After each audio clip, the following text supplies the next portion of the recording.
You're tuned into WatchMyEgo.com right now. We're here with emerging new artist XV. What's going on, XV? Yeah, everything's good. How you? I'm good, thanks, bro. So what's up? Tell us about XV, where you came from, how would you describe your sound and everything? Basically, I'm straight out of Wichita, Kansas. I started when I was 15 years old. That's how I got my rap name, XV, Roman numerals of 15.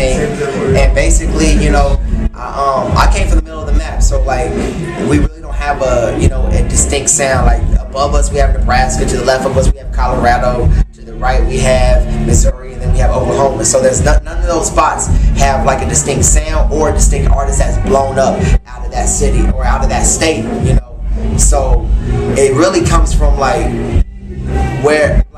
what you grew up on, you know what I mean? I grew up listening to alternative music, Biggie and Jay. Like, so at one point I was like, amazed with just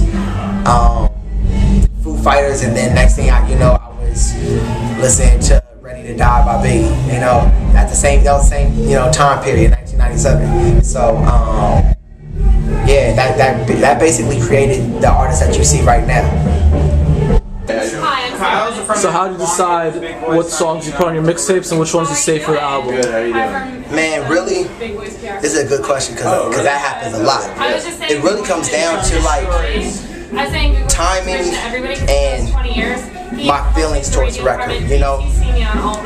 I've never held on to a record that I felt was like a hit single, because you throw that out on a mixtape and next thing you know that could become a hit single. It's happened multiple times. Best I Ever Had, Drake, Your Love, Nicki Minaj, single, Lil Wayne. Those are all mixtape records, So I've never held on to a record that's like whatever, a hit, but I've held on to records which I'm saving for my album that I feel like I can't let this out until I have the masses attention. I have a record called Look What I Can Do that I've saved from my album that's like straight up for it's my story. So I'm like, I want the masses to be ready to hear that. So that's really the record. Like, it's not in that one, but I just like records like that are like really dear to me and have to do with my story. I save just for my album. Then records, that I want to get out right now, I think that will help my buzz build. Those are records for the mixtape. And speaking of the album, when's it dropping, and what ill features you have on deck for us? I'm looking to drop the album Kid with the Green Backpack probably. I'm hoping for like a March 2011 release date with that. And features wise, like I've already reached out to a few people who I've been saving, kept away from my mixtape game just because I've been saving it for the album. Talib Kweli, I reached out to him. Me and him are going to be working on the album. J. Cole, me and him are working on something for my album. Who else? Just Blaze, he's going to do some work on the album. And other than that, possibly John Legend. And those are like features that I've been holding off just for the Kid with the Green Backpack. So March 2011, February, whichever like right now it's when I deliver it. If I deliver it tomorrow, it could be January, but it's really about delivering it right now, especially with me touring for the next like 3 months. It's really about timing and delivering. And what's the writing process for you? How do you sit down and crank out those hits? My writing process, I only can write on the computer. I have the worst penmanship ever. So like I can't even read the shit. If I'm like and when I record, I like to record so you don't feel like I'm rapping like off of paper, you know what I mean? And I've never been one to write in my head. I've done it before, but I need to see the words in front of me because I'm a big person on wordplay. So I like to write it out. I have to have the MacBook out, WordPad up, writing right there, and I have to see the words because I'll say a rhyme and I'll think of something that rhymes with it, and I'll think of that, I'll see that word, and I'll do a play on that word just by looking at it. That and Wikipedia, I'm a huge Wikipedia thing, so I'll say lines like stand behind my boss like Mayday Malone, so you can bank on me like savings and loans. And it's like, you're like, who the fuck is Mayday Malone? And then you go Wikipedia, Mayday Malone. It's like, oh, that's the dude from Cheers. Stand behind my my bars, oh shit, and, you know, and that's really big to me because I like stuff that you catch on to. Let's say you don't have a video right now, you catch on to it like 3 years down the line, watching Cheers, and they go, hey, Mayday Malone, you'll be like, that's that XV bar. That's what Wikipedia does. So I'm a huge Wikipedia fan. So, what's your favorite song of all time, and then your favorite album of all time, and how have they influenced you as an artist? My favorite album of all time, favorite song of all time? Yeah. Man, my favorite song of all time would probably be Foo Fighters Everlong. That record, like, I remember I heard that when I was like, I think in 8th or 9th grade. And that record, like, I hear that shit, and it's like Everlong, Foo Fighters. It reminds me of my childhood, but also like I used to listen to that album a lot when I moved out of my mom's house when I was like 18. So like it's like one of those songs that have had a part of my life like throughout growing up. You know, those are the ones that are dearest. So Foo Fighters, Everlong, and album wise, man, I would say it'll have to be a toss up between Marshall Mathers LP and College Dropout. Those two albums like have so much to like do with my life and like my influence on what I became musically. So I'll have to say either Marshall. It have to be a tie between Marshall Mathers LP and College Dropout. And this is a little bit of a hard one. So, what artists do you see yourself most parallel to, and how are you gonna like one up them and do better than them as XV? I have to say Kanye West, and I have to say that for multiple reasons. One, because of parallel-wise, both from Midwest, both, you know, started in the game as producers. Many people don't know that, but I started as a producer. Like I made a living off of producing. Like that's how I really got started with rap.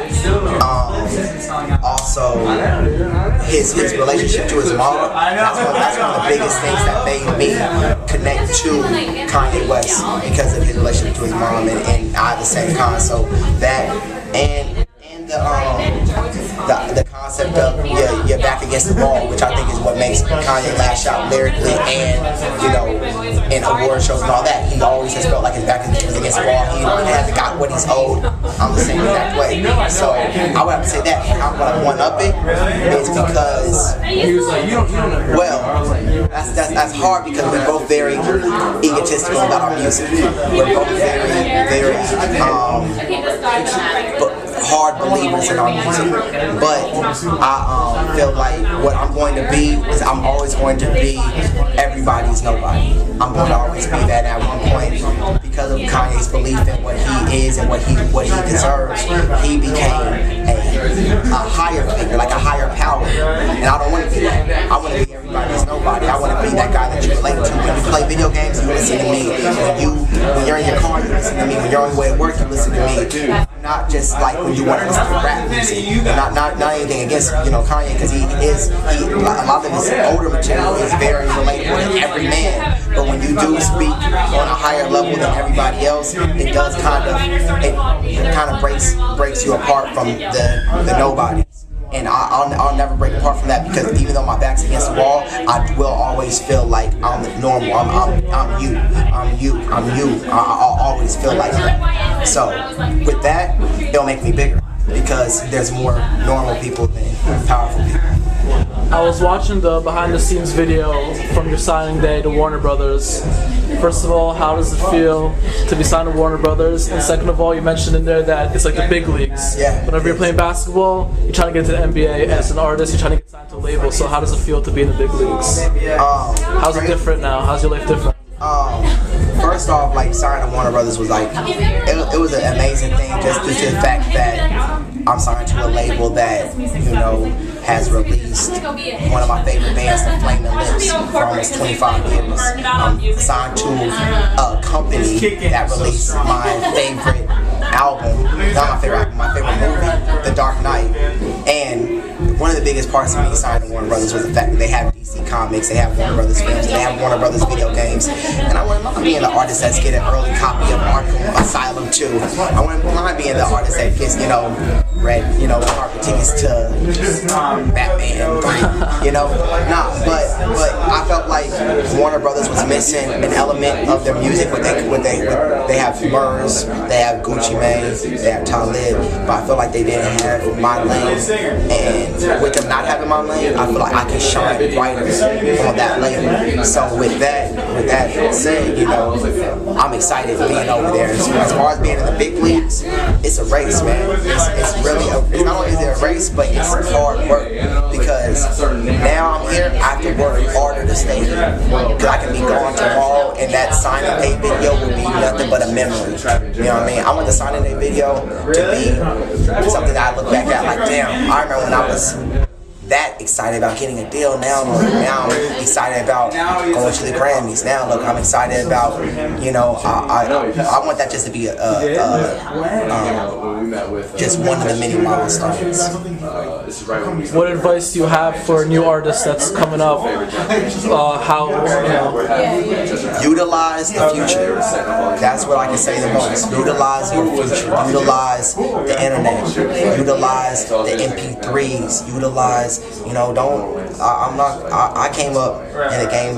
I've been doing it since I was 15 years old. So I've done the handing out 5,000 CDs, finding some of them on the floor in the mall. I've done that. Find something creative to make your music stand out. Find something creative to make people get it. People, with the internet now, your music is so accessible. I'm from Kansas. I just did a show in New York City where people in the crowd knew the words to every one of my songs, and that's only because of the internet. Because I've never sold an album on iTunes. I've never handed out CDs in the streets of New York.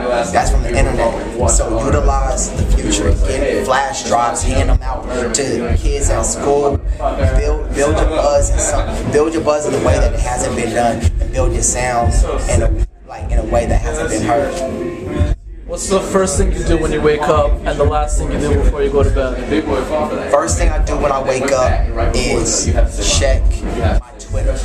Just want to see if I missed any late night awesome talk about any new music, anything that dropped, any new crazy news. So I always wake up, open up the Mac, and check Twitter, see if I miss anything. And last thing I do when I go to sleep, right before I go to sleep, watch an episode of South Park. I watch, no matter what, I've been doing that for like 4 years now.